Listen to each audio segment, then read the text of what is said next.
नमस्कार, मैं हूं संजीव त्रिवेदी। कांग्रेस अपनी सीटों की घोषणा के लिए बैठकें कर चुकी है और चुनाव समिति की बैठक के बाद अब तय होना है कि कौन सी सीट पर कौन लड़े, उन उम्मीदवारों का ऐलान किया जाए। बाकी कितने भी उम्मीदवार और कितनी भी सीटें हो जिस पर कांग्रेस अपने उम्मीदवारों को लड़ाएगी, निगाहें तो सबों की अमेठी और रायबरेली पर हैं।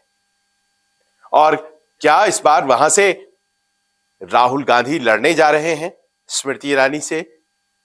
और क्या रायबरेली की सीट पर प्रियंका गांधी इस बार चुनाव लड़ेंगी? ये एक ऐसा प्रश्न है जो हर किसी की जुबान पर है। उस उत्तर प्रदेश में जो भारतीय जनता पार्टी का अभेद गढ़ बन गया है, उस उत्तर प्रदेश में जो एक तरह से 2014 और 2019 दोनों बार भारतीय जनता पार्टी की जो सरकार केंद्र में बनी है, उसे बनवाने की एक सबसे बड़ी वजह रहा है। और ऐसे में जबकि कांग्रेस पार्टी के लिए जो इस वक्त हालात हैं उत्तर प्रदेश में वो माकूल नहीं है, क्या इस बार दोनों भाई बहन राजनीति में इस जोखिम को उठाएंगे? पिछली दफा ही यह तय हो गया था कि पारिवारिक सीट कहे जाने वाली अमेठी और रायबरेली में अमेठी कब खिसक गई पता ही नहीं चला। शुरुआत कुछ 2014 के चुनाव में होती दिखाई पड़ी थी, जब जीत और हार का अंतर राहुल गांधी बनाम अमेठी में स्मृति ईरानी की उम्मीदवारी का जो रहा था वो लाख वोट से थोड़ा ही ज्यादा का था। और लोगों को यह लगा था कि बहुत तेजी से आगे बढ़ती हुई स्मृति ईरानी ने अगर 3,70,000 वोट प्राप्त कर लिए हैं तो क्या वो कुछ और वोट प्राप्त करके राहुल गांधी को पीछे कर देंगी? और 2019 में ऐसा ही हुआ। पर रायबरेली की सीट 2019 में भी भारतीय जनता पार्टी के लिए अभेद किला ही रही। कांग्रेस पार्टी वहां हमेशा से अपने वरिष्ठ नेता को लड़ाती रही है। अध्यक्ष की सीट मानी जाती है वो इंदिरा जी लड़ा करती थी, सोनिया गांधी लड़ी और सोनिया गांधी लगातार वहां से जीतती चली आई 1999 से लेकर। और एक चुनाव वो अमेठी से लड़ी और उसके बाद फिर से लगातार वो रायबरेली से लड़ती चली आई। 2004 के बाद अमेठी से लगातार 2004 से राहुल गांधी लड़ रहे थे। रायबरेली में तो सफलता अच्छी मिली, जीत का मार्जिन भी बढ़िया, लेकिन ये बात अमेठी में नहीं हो पाई थी। सोनिया जी चुनाव जीत गईं और राहुल 2019 में चुनाव हार गए। इस बात का एक अंदेशा हो गया था कांग्रेस पार्टी को, लिहाजा राहुल गांधी ने एक दूसरी सीट से भी पर्चा भर दिया था, केरल की वायनाड। और केरल की वायनाड सीट से वो चुनाव जीत गए और इसीलिए वो 17वीं लोकसभा में संसद में पहुंच पाए। और ये कहा जाने लगा कि ये जो दूसरी दफा पर्चा भरा गया उसी दिन स्मृति ईरानी की जीत सुनिश्चित हो गई थी, क्योंकि दो जगहों से राहुल गांधी लड़े। इसका अर्थ यह है कि अमेठी को लेकर के बहुत कॉन्फिडेंट वो नहीं थे। और स्मृति ईरानी की जीत में भारतीय जनता पार्टी ने अमेठी रायबरेली से गांधी परिवार के वर्चस्व के खात्मे की कहानी लिख दी हो, इस तरह से प्रचारित किया गया। और ऐसे में अब यह प्रश्न है कि हार का बदला लेने के लिए क्या राहुल गांधी वापस अमेठी से आएंगे? भारत जोड़ो न्याय यात्रा लेकर वो जब अमेठी पहुंचे तो खासा उत्साह अमेठी में दिखाई पड़ा। लोग बाग उनसे मांग करते नजर आए, आप वापस आ जाइए और यहीं से चुनाव लड़िए। कोई जवाब राहुल गांधी ने नहीं दिया और वो घूम घूम कर लोगों से मुलाकात करते रहे। बहुत दिन बाद लौटे थे, लेकिन हर जगह जानी पहचानी वहां जो भी गांधी परिवार ने काम किए हैं वो आज भी उसी तरह से खड़े हैं। और आप जानते हैं राहुल गांधी के पहले सोनिया गांधी, सोनिया गांधी के पहले उनके पिता राजीव गांधी, उसके पहले उनके चाचा संजय गांधी, इन सबों ने अमेठी से चुनाव लड़ा, जीता और अमेठी गांधी परिवार के साथ रही। वो दृश्य 2019 में बदल गया। रायबरेली से इंदिरा गांधी और इंदिरा गांधी से पहले उनके पति फिरोज गांधी 1952 में ही वो चुनाव वहां से लड़कर जीते थे और फिर वो सिलसिला भी रायबरेली वाला चलता रहा। इंदिरा जी रायबरेली को अपना सबसे प्रिय चुनाव क्षेत्र मानती थी। हालांकि आपको मालूम ही है कि जब इलाहाबाद हाईकोर्ट का फैसला हुआ और तमाम दिक्कतें आई, उसके बाद वो दक्षिण चली गई और दक्षिण में मेडक आंध्र प्रदेश से जीतकर वो वापस आई। लेकिन बाद में उन्होंने 1980 का जब चुनाव लड़ा तो वो रायबरेली की सीट ही थी और 84 में उनकी हत्या हुई, उस वक्त वो यहीं से सांसद थी। तो क्या ये अपने आप में महत्वपूर्ण है कि ये जो इतिहास है ये मदद करे और इस बार जब सीट को खाली किया गया है सोनिया जी के द्वारा और ये कहा जा रहा है कि प्रियंका गांधी के लिए खाली किया गया है, तो वो इतिहास प्रियंका को काम आए या फिर ये जो नई वर्तमान की सच्चाइयां हैं ये ज्यादा महत्वपूर्ण है? क्या दोनों प्रियंका गांधी और राहुल गांधी ये हिम्मत कर पाएंगे कि अपने फैमिली पॉकेट भरों को दोबारा से उसी प्रकार जीते स्थापित करें और एक बार ये बात फिर से हो कि भाई रायबरेली और अमेठी में सोनिया गांधी और राहुल गांधी जिस तरह से जीतते आ रहे थे, अब प्रियंका गांधी और राहुल गांधी रहेंगे। इसके लिए बहुत ज्यादा पॉलिटिकल करेज की जरूरत है और हमारी जानकारी ये कहती है कि राहुल गांधी ये करेज दिखाने के लिए तैयार है। राहुल गांधी अमेठी से चुनाव लड़ने के लिए तैयार हैं। हालांकि इसकी अभी तक कोई औपचारिक घोषणा नहीं हुई है। उनका नाम सबसे पहले वायनाड से ही आएगा क्योंकि अभी वो वायनाड के सिटिंग एमपी हैं और जो पहली बैठक कांग्रेस चुनाव समिति की हुई है उसमें केरल की सीटों पर नाम फाइनल हुआ है। लेकिन जब उत्तर प्रदेश के सीटों की घोषणा होगी और आप जानते हैं 17 सीटें उत्तर प्रदेश में गठबंधन के तहत कांग्रेस के पास है, उनमें से 2 सीट है जो कि अमेठी और रायबरेली की हैं, तो उसमें अमेठी सीट से हार का बदला जिसे कहा जाता है वो लेने के लिए राहुल लौटेंगे।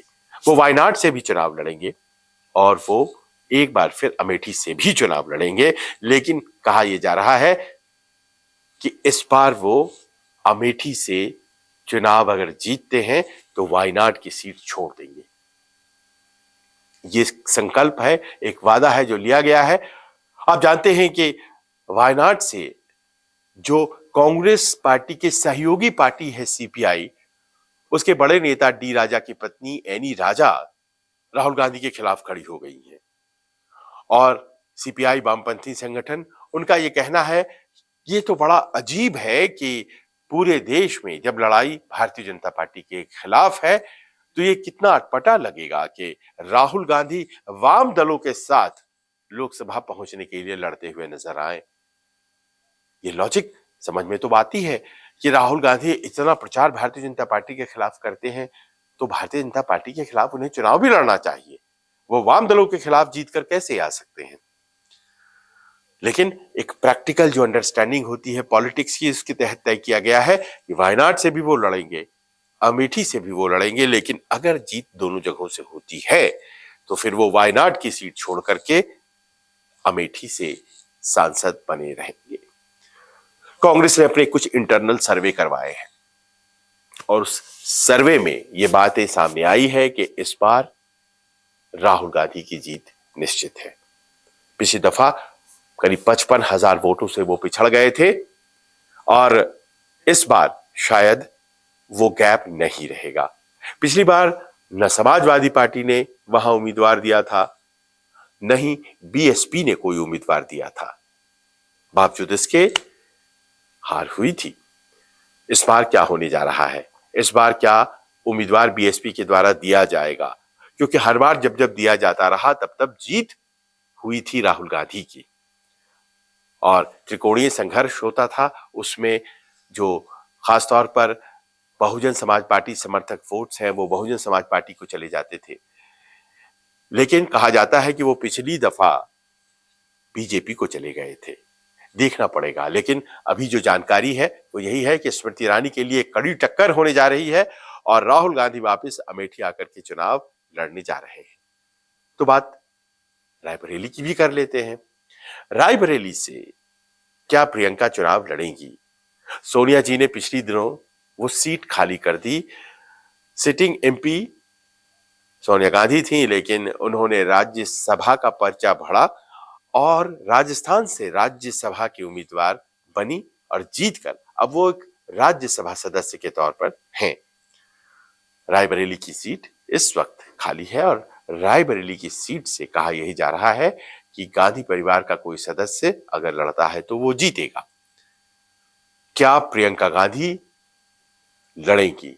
क्या उन्हें इस बात का एहसास है कि अगर वो नहीं आती हैं इस बार तो ये मान लिया जाएगा कि वो डर गई? ये कहा जा रहा है कि प्रियंका गांधी चुनाव रायबरेली से ही लड़ेंगी। ये जानकारी हमारे पास पहुंची है, लेकिन वो रायबरेली से किस तरह से चुनाव लड़ेंगी उसके लिए भी एक तरीका सोचा गया है।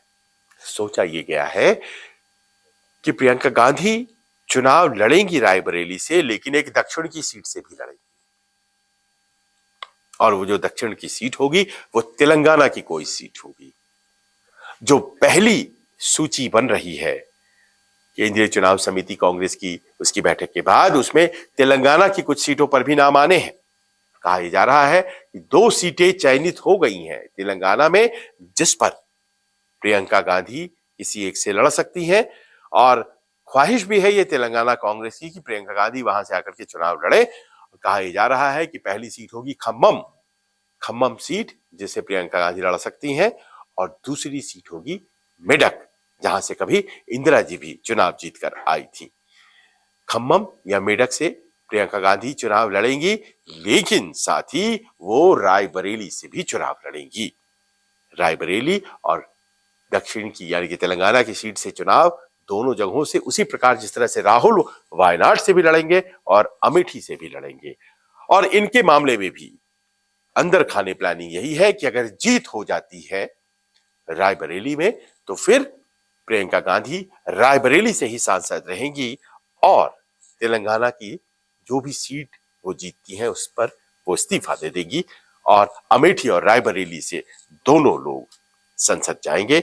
उनकी ख्वाहिश है कि एक बार फिर से गांधी परिवार अमेठी और रायबरेली में अपना वर्चस्व दिखाए, लेकिन एक सेफ्टी वैल्व के तौर पर यह तय किया गया है कि दोनों दक्षिण की एक-एक सीटों से लड़े, जीते, और अगर दोनों अपनी अपनी दोनों सीटों से जीतते हैं तो दक्षिण की सीटों को छोड़ करके उत्तर प्रदेश की सीट अमेठी और रायबरेली से दोनों सांसद रहेंगे।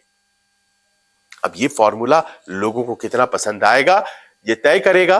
हालांकि जो कंपोजिशन है वोट्स का वहां पर अमेठी और रायबरेली बगल बगल की सीटें हैं, करीब करीब एक है। कहा यह जाता है कि वहां पर जो सवर्ण समुदाय है ब्राह्मण और ठाकुरों का, वो करीब दोनों जगहों पर रायबरेली में ज्यादा करीब 25% के आसपास हो जाते हैं और करीब 20% के आसपास अमेठी में भी। और इसके अलावा वहां मुस्लिम समुदाय के वोट हैं और दलित समुदाय के वोट हैं। और कहा यही जाता है कि इस क्षेत्र को चुना ही गया था इंदिरा जी के द्वारा इसीलिए क्योंकि उनकी राजनीति ही सवर्णों, दलितों और मुस्लिम्स की थी और इस त्रिकोण से वो चुनाव जीत जाती थी। लेकिन आज की तारीख में ये तमाम जो वोट बैंक्स हैं ये दूसरे दूसरे दलों के पास चली गई हैं। दलित बहन कुमारी मायावती की पार्टी बीएसपी के पास है, अकलियत यानी कि मुस्लिम वोट्स चली जाती हैं समाजवादी पार्टी की तरफ, और जो सवर्ण वोट है खासतौर पर ब्राह्मण ठाकुरों का वो आज की तारीख में भारतीय जनता पार्टी के साथ है। तो क्या इन दोनों सीटों पर ये जो पारंपरिक रूप से वोट देने का एक तरीका है वो बदल जाएगा और वोट सभी का, चाहे वो सवर्ण हो, अकलियत हो, जो दलित समुदाय के वोट हैं वो कांग्रेस को आएंगे, गांधी परिवार को आएंगे? देखना ये होगा। वैसे समाजवादी पार्टी गठबंधन में है और बीएसपी भी अमूमन सहायता करती है ऐसा कहा जाता है पर्दे के पीछे।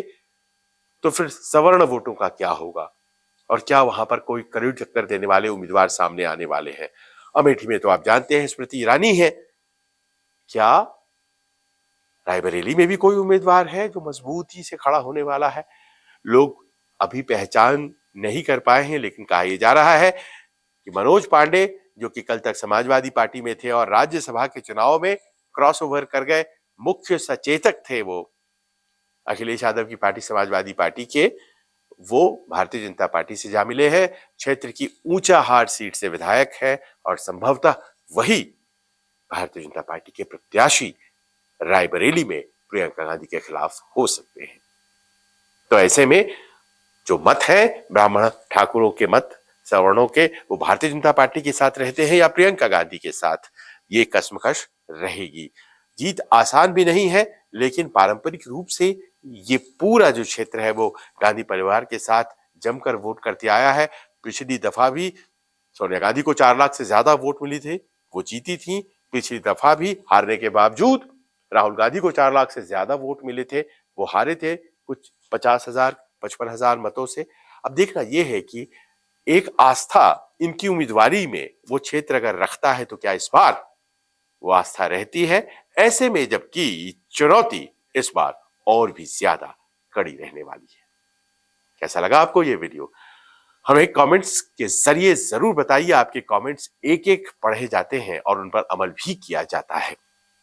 आपको ये जो स्टार वॉर्स है, ऐसी सीटें जो कि हॉट सीट्स हैं, जिनके लड़ाई के बारे में, चुनावी लड़ाई के बारे में आपको जानना जरूरी है, उन सीटों के बारे में आपको लगातार हम बताते भी रहेंगे। नमस्कार।